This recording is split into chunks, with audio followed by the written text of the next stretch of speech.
Hey, hold up. Yo, what's good YouTube? It's 5E Vlogs back with the reaction videos, and in today's video we're gonna react to why Antarctic oceans turn animals into giant animals. Now me, personally, I'm scared of the ocean. I don't know if y'all scared of the ocean, comment down below. Me, I could barely swim. You know what I'm saying? I could barely float. Okay. If I see anything near the water, I'm out of there. Gonzos. Anyways, let's get into the video.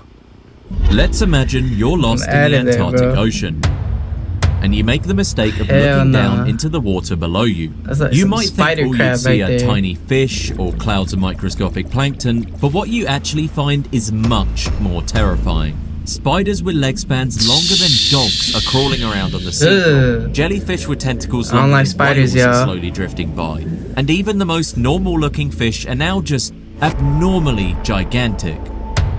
And yes, these guys are all real, as the freezing cold environment here has let evolution just go completely off the rails. This is the world of polar gigantism, a phenomenon that most in the people water are is totally an alien. unaware of. I don't care what y'all say. It happens in the coldest oceans on Earth. That ain't no fish, bro. And that's an alien. alien. In a place where everything's freezing and there's barely any food to survive, that most animals would get smaller and smaller to conserve energy. But the complete opposite happens. All animals in this region turn into freeze of polar gigantism, a phenomenon that most people are totally unaware of, because it only happens in the coldest oceans on Earth. And you'd think in a place where everything's freezing and there's barely any food to survive, that most animals would get smaller and smaller to conserve energy. But the complete opposite happens. All animals in this region turn into a sort of supersized variant of themselves, making small things big and big things huge. So the cold makes them bigger? So why is this effect even happening in the first place? To understand polar gigantism, let's take a look at the most blatant example of it, the colossal squid. And I know what you're thinking, because most people think that the colossal squid is a case of deep-sea gigantism, but it's actually not. Colossal squids are found almost exclusively in the ocean surrounding Antarctica, and swim in waters close to or even less than 0 degrees Celsius. Because of the salinity, the water won't actually freeze at 0 degrees, but regardless, this is still insanely cold. And so, the squids had to adapt. See, colossal squids are actually a type of glass squid, which is a family named after a bunch of translucent squids that look like, well, glass. So why do colossal squids look like anything but a glass squid? Well, this is the polar gigantism taking effect. In an environment this cold, being see-through isn't that useful. The colossal squid's body traded transparency for thick flesh that's much better for insulation, but it didn't actually give up stealth either. Their bodies have a reddish skin color, which will absorb any possible light from any bioluminescent 8 or 9 prey brains instead of reflecting it. Which means you'll never see it coming. When you're this big, you don't really have any predators, besides the occasional sperm whale, so your body ends up being designed for sneaking up, rather than sneaking away. But that still doesn't answer why the colossal squids are this huge in the first place. And the answer isn't in the food down there, but instead in the water itself. Cold water holds way more oxygen than warm water does, and for basically all animals, the larger the body, the more oxygen their cells need to just stay alive. Like bacteria in warm waters, there just isn't enough oxygen in the water to support super large creatures. But when you live at 0 degrees, there's unlimited oxygen, and because oxygen is everywhere, their limiter is broken. Over millions of years, this pushed the glass squids into giants, or should I say colossals. And because they then became so big, they literally left behind their glassiness at the same time. And since larger bodies are better at storing heat and energy, evolution literally forced these squids to get bigger and bigger, or die. But giant squids don't live in the polar oceans, so how did they get so big? See, the deep-sea gigantism effect does have some relevance here, and this is why giant squids are so giant. Colossal squids, on the other hand, live even deeper than giant squids, so the deep-sea gigantism also plays a bit of a role. But they didn't get so big solely because of the deep, and most of it is because of the cold. Colossal squids are actually a rare case of double crossover gigantism, combining both polar and deep-sea gigantism into making one really big creature. And this is likely why colossals are the largest invertebrates on Earth. And while not technically longer than the giant squid, they are much heavier, being over 1,000 pounds, which is double the weight of a giant squid. What? But this is just one case of polar gigantism. Which is double the weight of a giant.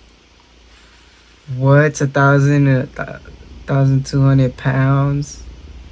A giant squid is only 440 to 650. Damn. I low-key thought, yeah, giant squid weighed around the same amount as a colossal, but nah, that's insane. Giant squid. But this is just one case of polar gigantism. Heavy, like, it doesn't necessarily prove that cold water is creating giants. But take a look at this guy. This is a normal sea spider that's found in a coral reef. These guys aren't actually real spiders since they're pink nogginids, but these sea spiders are about 1 to 2 centimeters across. This is about the same size as your normal house spider, but find this same animal in the Antarctic Ocean and it looks like this. This spider is over 2 feet across and is the exact same family as the other tiny spider I just showed you. Damn. So what's going on here? Well, the exact same rules that turned glass squids into colossals have forced these spiders to grow bigger. Cold water means more oxygen, and these guys literally breathe through their legs. You can already see how freakishly long they are, so that basically means a ton of oxygen is coming in. But what can they do now that they're so big? Well, unlike crabs or lobsters, giant sea spiders aren't brawlers, but they are predators. They creep across the seafloor on those massive legs, using them almost like stilts to step over sponges, corals, and starfish. They then often use their long proboscis like a straw, piercing something like a starfish and then sucking out its insides like a milkshake. But again, this is the Antarctic Ocean, so the starfish are also ginormous. I know that what looks you're thinking. crazy. That barely looked like a starfish. But this is a real starfish. That's a starfish? Just this one has over 50 arms instead of the normal 5. I've never seen a Antarctic starfish like starfish that. are on What another the level heck? of freaky because instead of the normal fish. But this is a real starfish. Just this one has over 50 arms instead of the normal 5. I just got the Antarctic chills. starfish are on another level of freaky because they didn't just grow larger, but also evolution literally started stacking on as many arms as it felt like. Most normal starfish are actually predators too, and will eat the insides of things like clams. But Antarctic starfish are so brutal, they'll literally eat other starfish as well. Whoever has the most arms wins, I guess. Antarctic starfish can also live over 40 years on average, which is way longer than the 5-year lifespan that warm water starfish have. And yes, this is polar gigantism at play that forced these cute creatures to develop into gigantic freaks. This is interesting because I've always wondered, polar like, how did gigantism these is so creatures powerful get so that it's big? also created the longest animal on Earth, Polar the lion's gigantism. mane jellyfish. Compare this length You to wanna a grow? blue whale, and you can see the Polar lion's mane is gigantism. notably longer. Of course, the blue whale has more mass, but this still goes to show the sheer scale of polar gigantism. Because if you compare a jellyfish in the same genus as the lion's mane, like the blue jellyfish, you can see just how much smaller they are. Blue jellies live in warm water, and because of that, were never forced to become massive. So, after seeing all these oversized monsters of the deep, you're probably wondering how high oxygen alone could allow these things to go off the rails. And while that is a large part of the reason, it's not the full answer.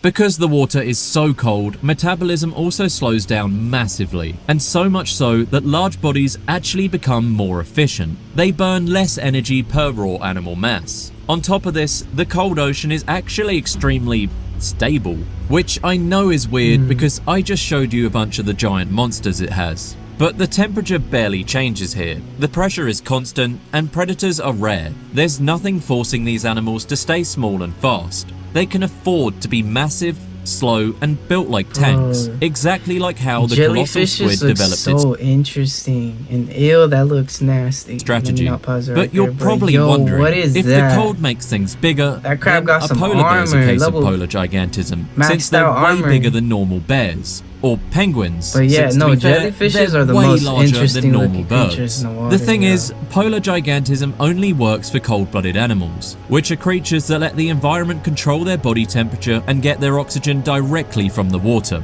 For them, colder water means more oxygen, slower metabolism, and zero energy wasted on generating heat. Warm-blooded animals, though, are stuck with a different problem. They have to burn energy constantly just to stay warm, no matter how cold the water or air gets. The bigger they get, the more calories they need, and in the polar region, there simply isn't enough food to support something that massive.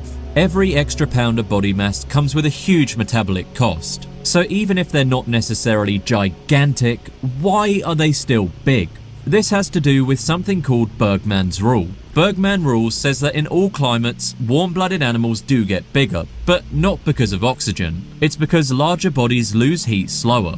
That's why polar bears are way bigger than other bears, and emperor penguins dwarf tropical birds. The extra body mass helps them hold on to warmth longer, like having a built-in insulation. But there's a limit. Being warm-blooded means you're constantly burning energy to stay alive, so getting too big becomes a massive liability. The bigger you are, the more food you need, and in the polar regions, food is already scarce. This is the same reason woolly mammoths got so big, but never totally out of control. So while Bergmann's Rule gives you bulk for warmth, it never lets you go full colossal squid mode that polar gigantism gives. On a much smaller scale, even plankton have their colossal versions. Antarctic copepods are basically the polar's gigantism version of plankton, and are nearly 10 times heavier than tropical copepods. For reference, most copepods are so small you can barely see them without a microscope, since they're usually not even a millimeter. Antarctic copepods can reach up to a centimeter long,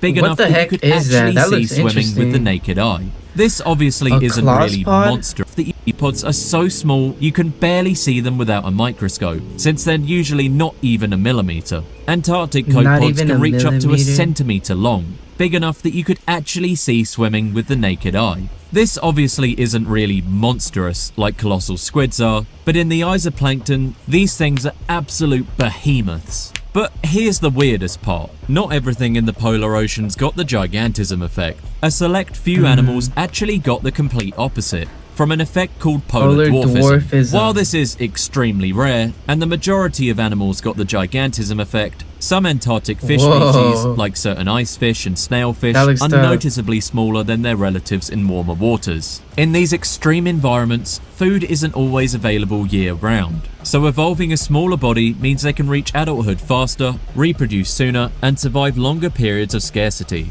When food is only available for a few months out of the year, staying small can literally be the difference between life and death, and having a much faster reproduction cycle will ensure your species survived. Not really as sick as turning into a giant sea monster, but still an interesting way evolution made them develop.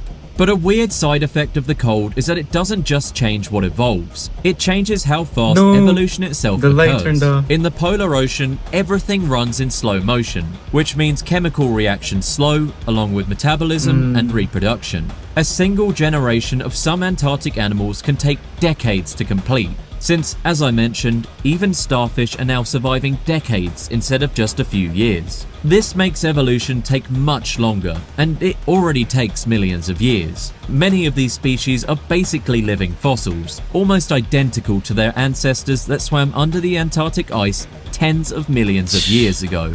Some sea spiders, urchins, and fish lineages have barely changed since before humans even existed. With no drastic seasons in the Antarctic, species here have stayed practically frozen in time for millions of years. The environment barely changes, so evolution never needed to either. Every creature here is fine-tuned for a world that's stable, predictable, and cold, which has worked flawlessly for millions of years, literally. But that stability is exactly what makes the Antarctic so fragile. When your entire ecosystem depends on everything staying the same, even a small shift can break it. The moment the environment starts to change, the rules that built these giants start to collapse. Because being a super mega frost giant sounds really awesome until it suddenly isn't. Polar giants have one massive weakness, and it's that they're all built for stability, not change. Their entire existence depends on water that stays freezing, dense, and packed with oxygen. Take that away and the whole system collapses. Warmer water holds less oxygen, metabolism speeds up,